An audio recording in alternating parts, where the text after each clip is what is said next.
membahas seputar sirah Nabi, dan malam ini kita akan bicara seputar istri-istri Nabi Sallallahu Alaihi Wasallam. Siapakah istri-istri Nabi itu? Mungkin pembahasan ini cukup sederhana,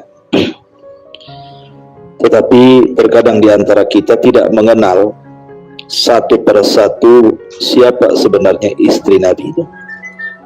Padahal Nabi Shallallahu Alaihi Wasallam mewanti-wanti kepada kita agar kita mencintai keluarga beliau. Bagaimana kita akan mencintai kalau tidak kenal keluarganya?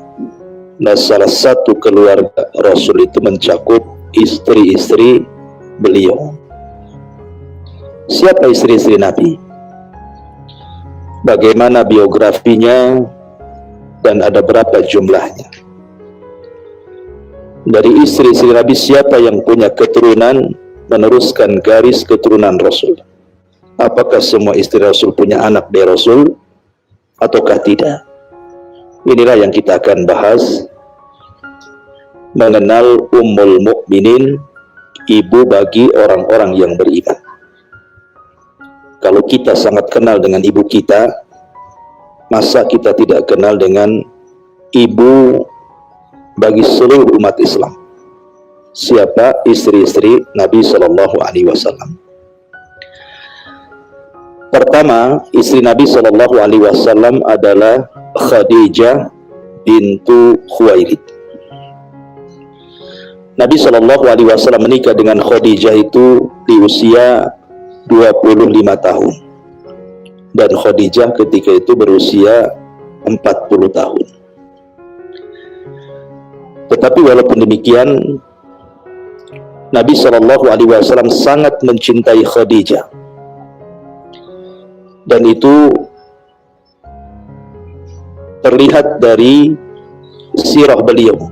Wajar Rasul mencintai Khadijah karena Khadijah itu memiliki semua akhlak yang dimiliki para wanita. Jadi yang dihajatkan para suami itu ada pada Khadijah. Makanya Rasul tidak berpoligami. Sampai wafatnya Khadijah, Rasul tetap satu istrinya. Karena sifat-sifat Khadijah menjangkau seluruh wanita-wanita. Apa yang dihajatkan Rasul ada pada Khadijah. Apalagi Khadijah sendiri adalah wanita yang sejak jahiliyah, orang-orang jahiliyah menyebutnya dengan wanita suci. Karena walaupun belum ada Islam, dia sudah menutup aurat. Makanya disebut wanita suci.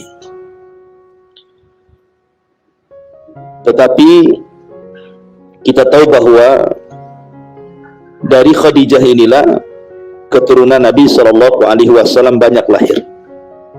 Dimulai dari anak pertama yang namanya Qasim, tetapi sayang di usia 2 tahun meninggal. Kemudian setelah Qasim lahir, berturut-turut lahir anak perempuan. Ada 4. Lahir pertama Zainab. Kemudian setelah Zainab lahir lagi, namanya Ruqayyah. Kemudian dari Ruqayyah lahir lagi, namanya Ummu Kulsum. Dari Ummu Kulsum lahir lagi, namanya Fatimah. Lah dari Fatimah lahir anak bungsu Rasul yang terakhir namanya Abdullah. Tapi Abdullah juga meninggal di usia yang belum genap 2 tahun. Jadi Qasim dengan Abdullah itu meninggal di waktu bayi, ya. Yang hidup itu semua anak-anak perempuannya, hidup sampai mereka menikah. Walaupun setelah menikah, kemudian mereka pun banyak yang meninggal di saat Rasul masih hidup. Zainab meninggal, Rasul masih hidup. Ruqayyah meninggal, Rasul masih hidup. Ummu Kulsum meninggal, Rasul masih hidup. Kecuali Fatimah. Fatimah meninggal setelah Rasul meninggal. Itu pun 6 bulan setelah Rasul meninggal, baru Fatimah dari keluarga Rasul yang menyusul meninggal. Makanya dari sini kenapa Nabi Shallallahu Alaihi Wasallam sayang dengan Khadijah, karena turunannya dari Khadijah.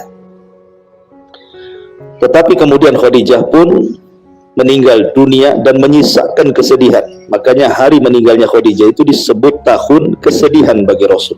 Susah Rasul melupakan Khadijah itu. Kemudian setelah Khadijah meninggal, istri yang kedua, Rasul menikah dengan wanita tua, namanya Saudah bintu Jam'ah. Ini istri kedua beliau. Kenapa Rasul menikahi wanita tua? Saudah bintu Jam'ah yang terpaut usianya jauh. Dan Saudah itu sudah punya anak 5. Dan Saudah itu tidak cantik itu, karena memang orang yang berkulit hitam. Saudah bintu Jam'ah itu, dia hijrah, orang-orang yang pertama awal-awal hijrah ke Habasyah. Tetapi sayang suaminya meninggal. Lah keluarga Saudah itu semua orang-orang kafir. Kalau seandainya Saudah kemudian tidak dinikahi Rasul, bisa saja Saudah kemudian disiksa oleh keluarganya, ditarik ke agamanya gitu ya. Makanya Nabi ingin melindungi Saudah. Dari situlah Rasul menikahi Saudah karena melindungi agamanya. Padahal Saudah sudah tua gitu ya. Makanya ketika Nabi SAW menikah dengan Aisyah, karena Saudah sudah menopause, artinya sudah tidak berhajat lagi untuk berhubungan, dia takut diceraikan Nabi. Sehingga dia mengatakan kepada Rasul, wahai Rasul, biarkan aku menjadi istrimu di dunia dan akhirat, dan malamku aku serahkan kepada Aisyah. Ya, dari situlah Saudah tetap menjadi istri Nabi dan bagian daripada Ummul Mukminin. Kemudian setelah Rasul menikahi Saudah, kemudian istri ketiga Rasul namanya Aisyah radhiyallahu anha. Aisyah istri ketiga Nabi. Jadi Nabi SAW mimpi berturut-turut 3 kali. Dalam mimpinya dia melihat ada selendang dari sutra yang jatuh dari langit. Kemudian ketika disingkap selendang itu ada muka Aisyah. Kemudian Jibril mengatakan, inilah istrimu di sorga, inilah istrimu di dunia dan akhirat. Kemudian Rasul terbangun. Kemudian mimpi lagi, mimpi yang sama sampai 3 kali berturut-turut.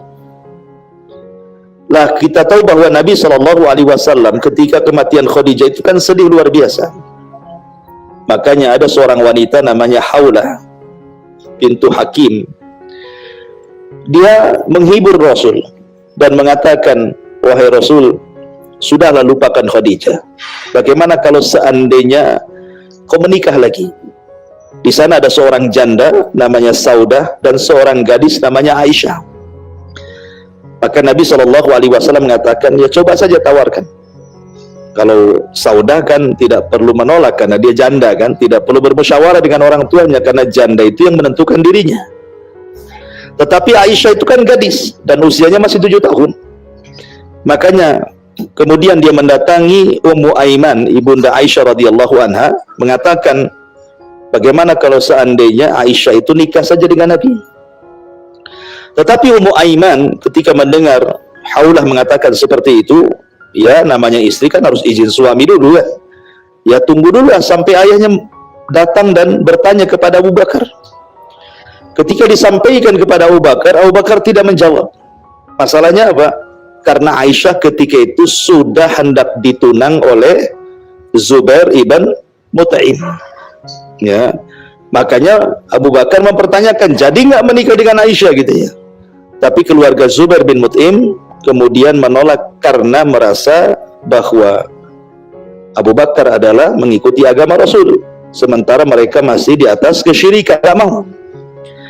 Dari situlah maka Abu Bakar senang, bukan malah sedih ditolakkan. Kenapa? Karena sudah ada tawaran Rasul mau menikah dengan putrinya. Maka akhirnya Rasul pun menikah dengan Aisyah radhiyallahu anha di usia 7 tahun dan baru digauli di usia 9 tahun setelah 2 tahun hijrah ke kota Madinah. Dan Aisyah ini wanita cerdas, wanita yang paling banyak mengambil hadis Nabi. 2000 lebih hadis Nabi SAW sampai kepada kita, sampai 1/4 Islam itu diambil dari Aisyah radhiyallahu anha riwayatnya. Jadi wanita yang cukup cerdas sekali, wajar karena memang Abu Bakar sendiri adalah orang yang cerdas, menguasai nasabnya orang Arab, sehingga wajar kecerdasan mengalir ke anaknya. Makanya penting gitu ya bagi anda ini yang belum punya jodoh ya, cari istri-istri yang cerdas ya, supaya anaknya juga cerdas ya. Ya, ada yang belum kawin? Kita carikan yang cerdas nanti. Yang cerdas cari uang apa cerdas dalam Islam? Baik. Jadi Aisyah radhiyallahu anha dari istri keberapa? Istri ketiga. Istri ketiga bersama Nabi SAW, dan dia adalah satu-satunya wanita yang perawan. Karena semua istri Nabi kan janda, ya kan? Dialah yang perawan satu-satunya. Dan Aisyah radhiyallahu anha wanita yang sangat pecemburu, tentu karena kecintaan beliau kepada Nabi SAW. Kemudian setelah Aisyah radhiyallahu anha, Rasul menikah dengan putrinya Umar, namanya Hafsah bintu Umar. Awalnya kan Hafsah ini perawakannya gemuk, ya, Hafsah ini gemuk orangnya. Jadi jangan khawatir orang yang gemuk itu, istri Nabi juga ada yang gemuk. Hafsah itu gemuk orangnya gitu ya. Dan rambutnya panjang Hafsah itu ya, gemuk, rambutnya panjang. Dan Hafsah ini subhanallah tukang sholat malam, ya, puasa, luar biasa Hafsah ini. Jadi ketika masa idahnya sudah selesai karena suaminya kan meninggal dalam peperangan, jadi Umar ini bapaknya ingin menawarkan putrinya. Datang dia kepada Abu Bakar. Abu Bakar, maukah kau menikah dengan Hafsah? Abu Bakar pula tak bunyi. Jadi Umar marahlah, minimal kasih alasan lah, masa tak bunyi gitu ya. Kemudian Umar, karena Abu Bakar diam saja, datang dia kepada Utsman. Tapi Utsman memberikan alasan dia tidak bisa menikahi Hafsah. Artinya Umar lega karena Utsman ada alasannya. Abu Bakar tak bunyi sama sekali. Ya, makanya kemudian Umar agak sedikit marah sama Abu Bakar gitu ya. Tiba-tiba kemudian dia datang kepada Rasul dan mengatakan, Rasul, aku menawarkan putriku Hafsah kepada Utsman, bagus dia ngasih alasan. Aku datang kepada Abu Bakar, dia tak bunyi, diam saja. Ya, maka Rasul SAW mengatakan, wahai Umar, sesungguhnya Utsman akan menikah dengan wanita yang jauh lebih baik daripada putrimu Hafsah. Dan Hafsah akan menikah dengan laki-laki yang jauh lebih baik daripada Abu Bakar. Nah itu ya. Akhirnya kemudian selang beberapa waktu rupanya Rasul meminang Hafsah, dan Hafsah menjadi istri keempat Nabi SAW. Lah Hafsah ini sebenarnya pernah terjadi masalah namanya rumah tangga. Walaupun rumah tangga Rasul pasti ada masalah, tapi masalahnya itu jadi solusi bagi umatnya. Kalau ada masalah, melihat bagaimana Rasul menyelesaikan masalah gitu ya. Sehingga Rasul itu hendak menceraikan Hafsah. Ya. Akhirnya kemudian Jibril memberitahu jangan, karena Hafsah itu orangnya qawaman sawaman, wanita yang suka sholat malam dan suka puasa. Jangan ceraikan, dia wanita istri di surga dan di dunia. Akhirnya kemudian Rasul pun tidak jadi menceraikan Hafsah. Ini wanita yang keempat dari istri Nabi SAW. Kemudian wanita yang kelima, Nabi SAW menikahi seorang wanita yang namanya Zainab bintu Huzaimah. Zainab bintu Huzaimah. Zainab bintu Huzaimah ini pernah menikah dengan beberapa laki-laki sebelumnya, tapi meninggal. Meninggal. Akhirnya kemudian menikah dengan Rasul. Tetapi tidak lama pernikahannya, karena dalam tempo beberapa bulan meninggal dia. Tetapi Zainab bintu Huzaimah terkenal ahli sedekah. Dia punya usaha sendiri di rumahnya. Dari sini menunjukkan seorang wanita tidak mengapa punya usaha di rumah gitu ya. Tetapi hasil jadi sedekahkan. Dan dia dekat dengan fuqara wal masakin dan anak-anak yatim. Makanya orang-orang Madinah sampai melakobi Zainab bintu Huzaimah itu sebagai Ummul Masakin, ya, ibunya orang-orang miskin. Karena saking sedekahnya, banyak sedekah, orang-orang miskin itu dikasih makan sama dia, sampai dikenal kundiahnya Ummul Masakin, ibunya orang-orang miskin. Tapi sayang sekali lagi pernikahannya tidak lama, karena hanya 2-3 bulan kemudian Zainab bintu Huzaimah meninggal. Ini istri Rasul keberapa? Kelima. Sekarang keenam. Di antara istri Nabi SAW yang keenam adalah Ummu Salamah. Ummu Salamah ini adalah wanita yang paling berakal dari semua istri Nabi. Ummu Salamah ini, ya, dia tidak memiliki kecemburuan lain dengan istri-istri yang lainnya.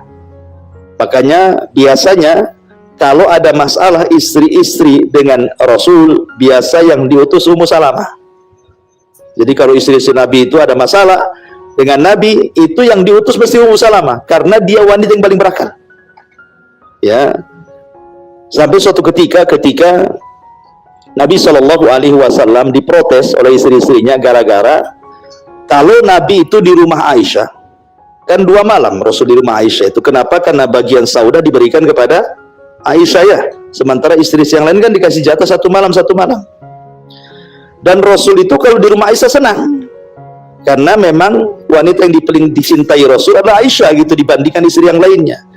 Adil itu bukan dalam bab kecintaan, karena kecintaan itu kan perasaan, nggak bisa adil dalam perasaan. Tapi kalau adil dalam segi nafkah wajib, tapi kalau dalam perasaan kan tidak bisa, ya. Seperti ibu punya anak 5, mesti dari 5 ini ada 1 yang ibu suka kan, gitu ya, entah akhlaknya, entah kecerdasannya, kan nggak bisa adil dari perasaan. Kalau perasaan itu nggak bisa adil, ya. Jadi Rasul itu dari segi perasaan lebih suka dengan Aisyah, dan sahabat tahu kalau Rasul berada di rumah giliran Aisyah itu senang, makanya banyak para sahabat itu ngirim hadiah. Tetapi kalau Rasul berada di istri yang lain, tak pula ada yang ngirim hadiah. Nah itu ya, jadi cemburulah. Akhirnya kemudian istri-istri yang lain ngutus ngutus Ummu Salamah. Ummu Salamah datanglah kepada suami kita Nabi itu. Kasih taulah sahabat itu. Masa kalau di rumah Aisyah mereka mau kasih hadiah, tapi kalau di rumah kita tak ada pun sahabat datang kasih hadiah gitu ya kan. Jadi mereka akhirnya cemburu. Kemudian Ummu Salamah ngomong sama Nabi, persis seperti yang diadukan istri-istrinya. Tapi Rasul tidak mau jawab. Dan ini kaidah juga ya.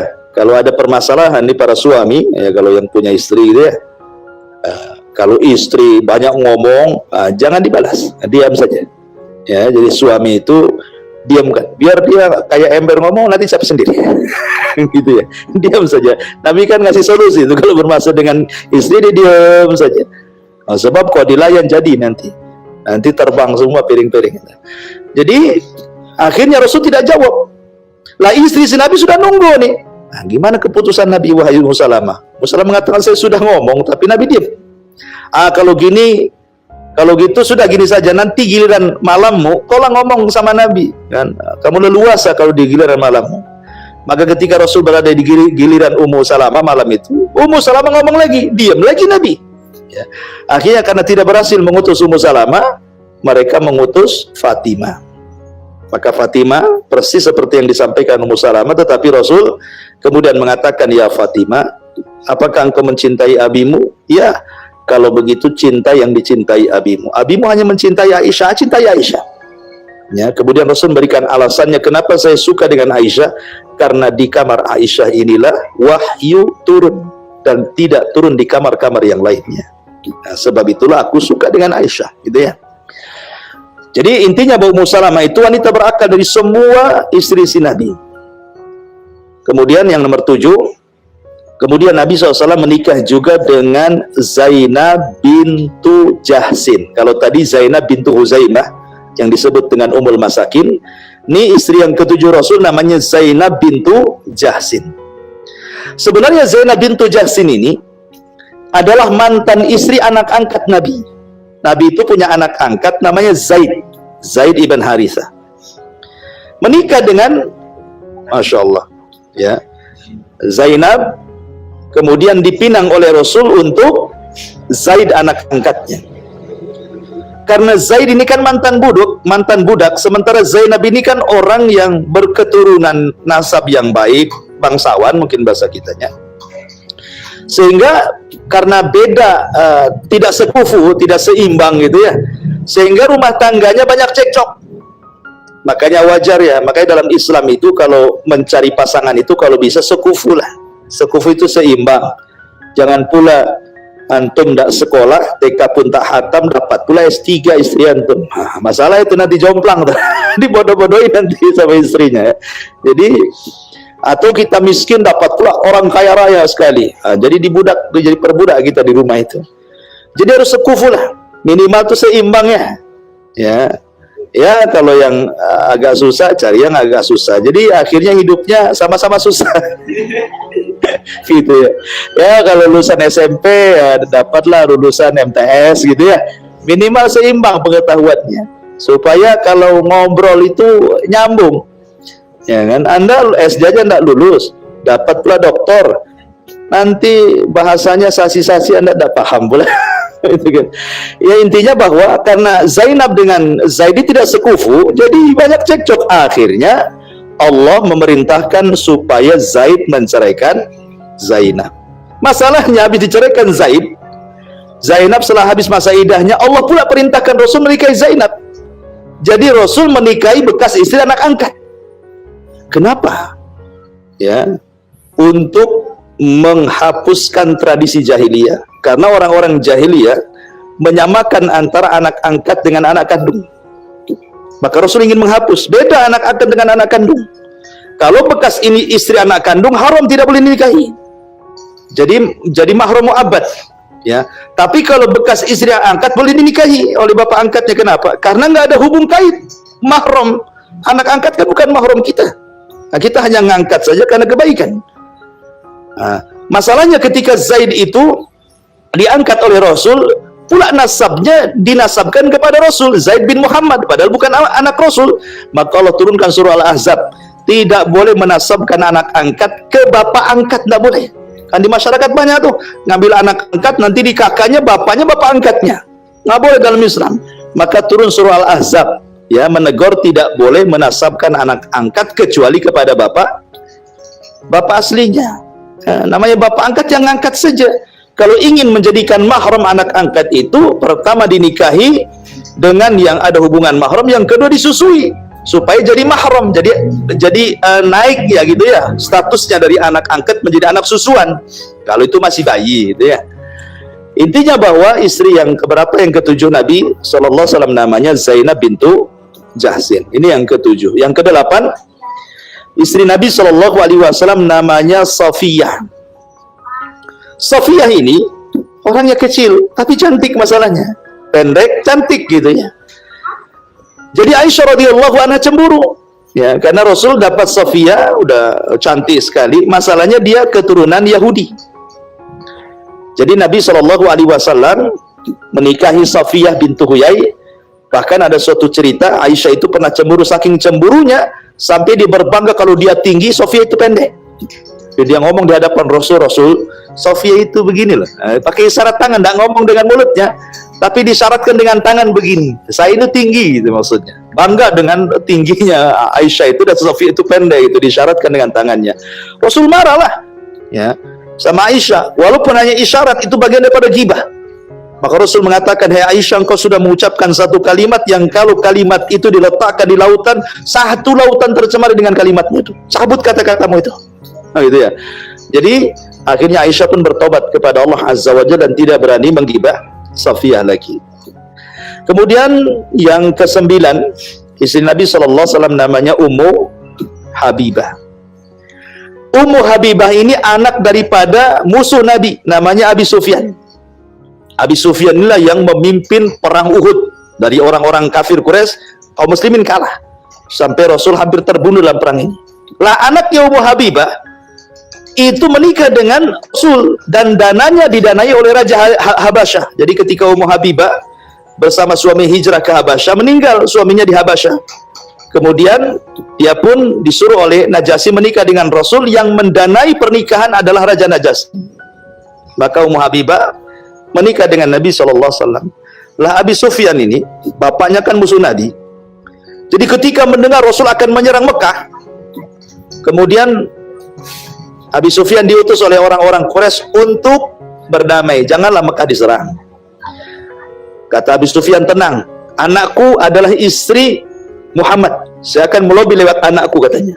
Berangkat Abi Sufyan dari Mekah, sampai di Madinah dia masuk ke rumah anaknya Ummu Habibah. Di situ ada tikar, tikar itu biasa Rasul duduk di situ.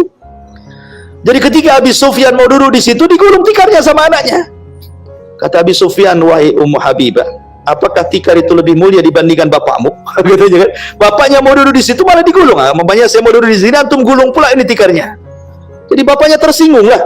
Masa tikarnya digulung, ini kan bapakmu, apakah bapakmu lebih rendah dibandingkan tikar itu? Kata Ummu Habibah, tikar itu lebih mulia katanya. Kenapa? Karena Rasul suka duduk di situ dan engkau adalah kafir najis katanya. Jadi anaknya sendiri mencela bapaknya. Akhirnya kemudian Abi Sufyan nggak berhasil melobi lewat anaknya, pulang dia sia-sia. Akhirnya Mekah pun diserang oleh Rasul dalam peristiwa Fatu Mekah. Ini istri Nabi yang keberapa? Yang ke-9. Kemudian yang ke-10 ada namanya Juwairiyah. Juwairiyah bintul Haris, anak dari pembesar Bani Mustalik. Jadi Rasulullah SAW menyerbu Bani Mustalik karena ketika itu mendengar Bani Mustalik akan menyerang Madinah. Jadi sebelum menyerang Madinah diserbu dulu sama Nabi Bani Mustalik itu. Akhirnya kalahlah Bani Mustalik dan tertawanlah salah satu pembesar mereka. Kemudian anaknya tertawanlah, anaknya ini namanya Juwairiyah bintu Al-Haris. Nah, akhirnya Juwairiyah karena tertawan, dia pun kemudian ingin merdeka. Maka Rasul siap membebaskan dengan syarat dia menikah dengan Rasul. Akhirnya diterima tawarannya, setelah bebas dia menikah dengan Rasul. Subhanallah, ketika Juwairiyah masuk Islam, satu kabilah ikut masuk Islam. Jadi dengan pernikahannya Juwairiyah itu menjadikan hidayah bagi satu kabilah Bani Mustalik, semua masuk Islam. Luar biasa ya. Pernikahannya menjadikan semua masuk Islam. Nah, itulah kenapa Rasul menikah itu ada hikmah dakwah di sini. Ya. Kemudian yang terakhir Nabi SAW menikah dengan seorang wanita namanya Maimunah. Maimunah ini istri Nabi SAW, dan ketika Nabi SAW kemudian perang, Rasul pun berhasil mendapatkan tawanan. Salah satu tawanannya adalah Maria Al-Qibtiyah. Maria Al-Qibtiyah inilah budak Rasul, dan dari Maria ini lahir anak Nabi SAW namanya Ibrahim. Tapi sayang di usia 2 tahun, setahun 7 bulan atau setahun 6 bulan, Ibrahim pun anak Rasul meninggal dunia. Inilah 11 istri-istri Nabi SAW yang disebut dengan Ummahatul Mukminin. Baik. Sekarang dari pernikahan Rasul dari 11 istrinya itu, apakah semua punya keturunan? Tidak. Dari 11 istrinya itu Rasul hanya punya keturunan dari 2 wanita. Pertama dari Khadijah, yang kedua dari Maria Al-Qibtiyah. Itu saja. Dari Khadijah, Nabi SAW mendapatkan 6 keturunan. 2 laki-laki dan 4 perempuan. 2 laki-laki dan 4 perempuan. Pertama Qasim, saya ulangi. Kemudian setelah itu Zainab, lahir Ruqayyah, lahir Ummu Kulthum, lahir Fatimah, kemudian Abdullah. Lah anak-anak laki-laki Rasul meninggal semua. Qasim meninggal di waktu bayi, Abdullah meninggal di waktu bayi. Cuman bedanya kalau Qasim meninggal sebelum diangkat Rasul jadi nabi. Kalau Abdullah lahir setelah Rasul diangkat jadi nabi dan Rasul, sehingga dikunyahi dengan sebutan At-Thayyib. Jadi Abdullah itu disebut At-Thayyib, anak baik, anak suci. Karena Rasul ketika melahirkan, mendapatkan keturunan Abdullah itu setelah diangkat jadi nabi. Tapi sayang dia pun meninggal. Lah di ujung-ujung hayat Rasul, kehidupan Rasul, di ujung-ujung kematian Rasul, Rasul dianugerahi anak laki-laki namanya Ibrahim dari budaknya namanya Maria Al-Qibtiyah. Masalahnya ketika lahirnya Ibrahim ini terjadi gerhana total. Di zaman itu kalau gerhana lama 10 tahun sekali, 15 tahun sekali zaman dulu. Sekarang tiap tahun gerhana ini ya.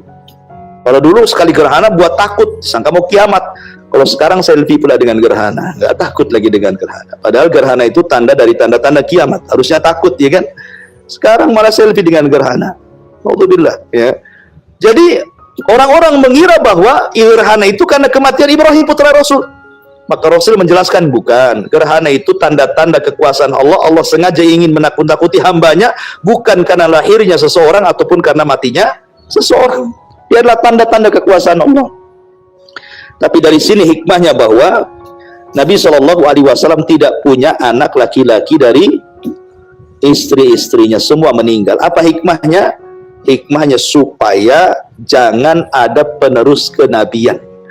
Karena biasanya seorang nabi kalau punya anak, anaknya jadi nabi. Ibrahim punya anak Ismail jadi nabi. Ibrahim punya anak Ishak jadi nabi. Ishak punya anak Yakub jadi nabi. Yakub punya anak Yusuf jadi nabi. Sulaiman punya Daud punya anak Sulaiman jadi nabi. Ya kan? Nah, jadi rata-rata nabi kalau punya anak jadi nabi tuh. Ya. Seperti umpamanya ya tadi saya sebutkan tadi, termasuk juga Nabi Zakaria punya anak Yahya jadi nabi kan itu ya. Makanya karena tidak ada nabi setelah Rasul Shallallahu Alaihi Wasallam, makanya tidak ada anak laki Rasul yang hidup. Karena kalau hidup jadi penerus nabi. Sementara tidak ada nabi setelah Nabi Shallallahu Alaihi Wasallam. Lalu pertanyaannya, adakah jalur keturunan Rasul sampai hari ini yang masih hidup? Karena anak laki-lakinya meninggal semua. Ya. Dari anak perempuan Nabi ada 4. Pertama Zainab. Zainab punya anak 2. 3 sebenarnya, keguguran 1. Anak pertama namanya Ali. Ali anak Zainab dari pernikahannya dengan Abul As ibn Rabi. Tapi sayang Ali ini juga meninggal di waktu remaja. Ya. Artinya dari jalur Zainab sudah terputus dari jalur laki-laki. Kemudian Zainab punya anak perempuan namanya Umamah. Umamah ini yang suka digendong Nabi waktu bayi itu. Kalau Nabi sujud, Rasul letakkan. Kalau Rasul naik, Rasul gendong. Nggak apa-apa sholat sambil gendong bayi, karena Rasul pernah menggendong Umamah ketika sholat. Ya, karena kalau takut nangis kan digendong saja. Nah, nanti waktu ruku diletakkan, waktu sujud diletakkan, waktu berdiri digendong lagi. Jadi Rasul pernah menggendong Umamah dalam sholat. Tapi sekali lagi, Umamah ini sempat besar, ya, kemudian menikah juga dengan Ali bin Abi Thalib. Ali bin Abi Thalib meninggal, menikah juga dengan laki-laki lain, tapi tidak punya anak masalahnya. Dari Zainab terputus, tidak ada anak lagi. Ya. Kemudian anak kedua Rasul namanya Ruqayyah, menikah dengan Utsman ibn Affan. Sebelumnya menikah dengan putra Abu Lahab, tapi diceraikan. Belum digauli, diceraikan, dinikahi oleh Utsman, punya anak namanya Abdullah. Tapi sayang Abdullah masih kecil, main-main ayam, dipatok matanya. Dengan sebab itu dia demam kemudian meninggal. Hati-hati kalau punya anak tuh. Jangan main-main ayam, jadi patok pula matanya. Ya, jadi sebab kematian anak daripada Utsman dari pernikahannya dengan Ruqayyah itu, Abdullah itu gara-gara matanya dipatok ayam, demam akhirnya meninggal. Ya, jadi dari jalur Utsman dan Ruqayyah tidak ada keturunan dari jalur Ruqayyah kan, putri Nabi. Kemudian pernikahan Utsman dengan Ummu Kulsum sama sekali tidak punya anak. Ya, baru dari Fatimah radhiyallahu anha menikah dengan Ali radhiyallahu anha, baru dari Fatimah ini punya anak pertama Hasan, kemudian Husain, kemudian Muhsin, kemudian Zainab, kemudian Ummu Kulsum. Jadi dari Fatimah punya anak 5. 2 laki-laki, 3 laki-laki, 2 perempuan. Yang laki-laki namanya Hasan, kemudian Husain, kemudian Muhsin, kemudian Zainab, kemudian Ummu Kulsum. Ini semua anak Fatimah. Masalahnya Muhsin meninggal di waktu bayi. Ya, sehingga tidak sempat besar Muhsin ini. Sehingga Hasan dan Husain yang bisa sampai besar menikah dan punya anak banyak. Kemudian dari anak laki-lakinya Ummu Kulsum, anak perempuannya Ummu Kulsum, anak Fatimah sempat menikah dengan Umar. Jadi Ali radhiyallahu an menikahkan anaknya Ummu Kulsum dengan Umar ketika Umar jadi khalifah. Punya anak 2 tapi meninggal. Ya, dari Ummu Kulsum ini. Kemudian dari Zainab pun putri Ali tidak ada sejarah punya keturunan. Artinya keturunan Fatimah itu hanya dari jalur 2 putranya Hasan dan Husain. Lah Hasan ini banyak menikah. Banyak anaknya Hasan ini. Begitu juga Husain. Ya. Masalahnya ada terjadi tragedi yang disebut dengan tragedi Karbala. Jadi ketika Muawiyah berkuasa, kemudian Muawiyah ibn Abi Sufyan menyerahkan kekuasaan kepada putranya Yazid bin Muawiyah. Lah di saat itulah orang-orang Kufah tidak setuju, maunya Husain itu menjadi khalifah, jangan Zaid. Maka orang-orang Kufah kemudian mengirim surat ke Madinah agar Husain datang ke Kufah, Irak. Berangkatlah Husain bersama istrinya, bersama anak-anaknya, bersama anak-anak Hasan, dibawalah ke Karbala. Rupanya sampai di Karbala terjadi pembantaian. Jadi ditipu, ya, dikhianati oleh orang-orang Kufar. Rupanya mereka dikepung oleh tentara Ubaidillah ibn Ziyad. Akhirnya semua mati. Tidak ada yang tersisa kecuali satu anaknya Husain yang selamat. Namanya Zainul Abidin, atau dikenal dengan Ali ibn Husain ibn Ali ibn Abi Thalib. Jadi dari keturunan Husain itu tidak ada yang hidup satupun kecuali satu. Namanya siapa? Ali ibn Husain, atau dikenal dengan Zainul Abidin. Dari Zainul Abidin inilah keturunan Nabi. Jadi Husain itu cuma punya anak satu yang selamat dalam perang Karbala, dari Ali bin Husain. Jadi siapapun yang mengaku keturunan Nabi, habaib dan yang lainnya, maka mereka harus masuk ke jalur satu orang ini. Namanya siapa? Ali ibn Husain, atau dikenal dengan Zainul Abidin, atau dikenal dengan Sajjad karena ahli sujud orangnya. Ya, ahli ibadah, suka sedekah. Bahkan dikenal dengan sodakotus sir. Jadi kalau sedekah itu tengah malam. Tengah malam dia bawa gandum, cari orang fakir di Madinah, nanti ditaruh di pintunya. Besoknya orang miskin buka pintu, ada gandum. Ya, jadi semua orang-orang fakir di Madinah itu kalau sudah waktunya beras kan sudah tahu nih, mungkin sebulan sekali habis gandum kan. Nanti setiap sebulan sekali sudah ada gandum di rumah-rumahnya itu. Tetapi orang-orang memang tidak pernah bersyukur, malah memfitnah Zainul Abidin keturunan Husain ini bakhil. Orang kaya kok bakhil katanya. Akhirnya ketika meninggal dunia, orang-orang miskin baru tahu siapa yang bersedekah. Yang selama ini mereka memfitnah si fulan bakhil, rupanya dia pula yang bersedekah gitu ya. Ketika meninggal nggak ada lagi gandum depan rumah. Ya, makanya dia dikenal dengan sedekahus sir namanya ya. Sedekah sembunyi-sembunyi. Tapi kalau antum melakukan sedekah sembunyi-sembunyi cari orang fakir, disangka maling. Naruh beras itu teriaki maling, mulai malam-malam ya. Padahal niatnya baik gitu, mau naruh beras di situ, disangka antum pula nyuri beras di situ. Ya. Jadi dari jalur urusan itu cuma satu, ya. Dari situlah baru keturunan Nabi lahir. Ya. Dari jalur Hasan, karena juga anak-anaknya juga meninggal dunia, Hasan itu yang tersisa dua anak yang selamat. Namanya Hasan al-Musanna. Ya, Hasan ibn Hasan, gitu orang dulu, bapak dengan anak sama namanya ya. Hasan al-Musanna. Yang kedua namanya Zaid. Ya, dari Hasan dan Zaid inilah dari jalur Hasan. Artinya di sini siapapun di zaman sekarang yang ngaku keturunan Nabi, ngaku habaib, ngaku syarif, ngaku sayyid keturunan Nabi, itu hanya dari jalur tiga orang. Dari Husain, dari Ali ibn Husain, atau dikenal dengan Zainul Abidin. Kalau dari jalur Hasan, itu dari Hasan al-Musanna dan dari Zaid. Kalau tidak nyambung, jangan ngaku-ngaku Habib. Ya, karena dari dulu orang-orang yang ngaku Habib itu sudah banyak.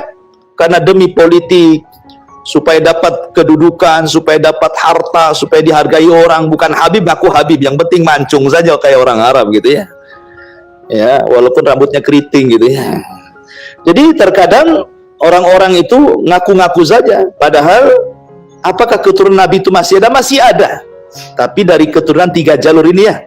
Dari dua putra Hasan dan satu putra Husain. Dari Hasan, dari Zaid, dari Ali ibn Husain, atau dikenal dengan Zainul Abidin. Ya, tetapi sekali lagi bahwa kita ini hanya disuruh untuk mencintai keluarga Nabi, tapi tidak boleh berlebih-lebihan memuji mereka.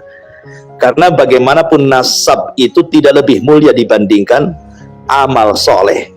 Yang memasukkan orang ke surga itu amal soleh, bukan karena nasab keturunan Nabi atau bukan. Makanya Rasul mengatakan, man batta'a bihi amaluhu lam yusri bihi nasabuhu. Orang yang lambat amalnya tidak mungkin dikejar nasabnya. Karena kemuliaan dalam Islam itu adalah ketakwaan, bukan urusan si fulan nasabnya siapa. Karena kewajiban kita pada keluarga Nabi itu hanya disuruh mencintai mereka, bukan hulu ekstrim, apalagi berlebihan di dalam memuji mereka. Wallahu a'lam.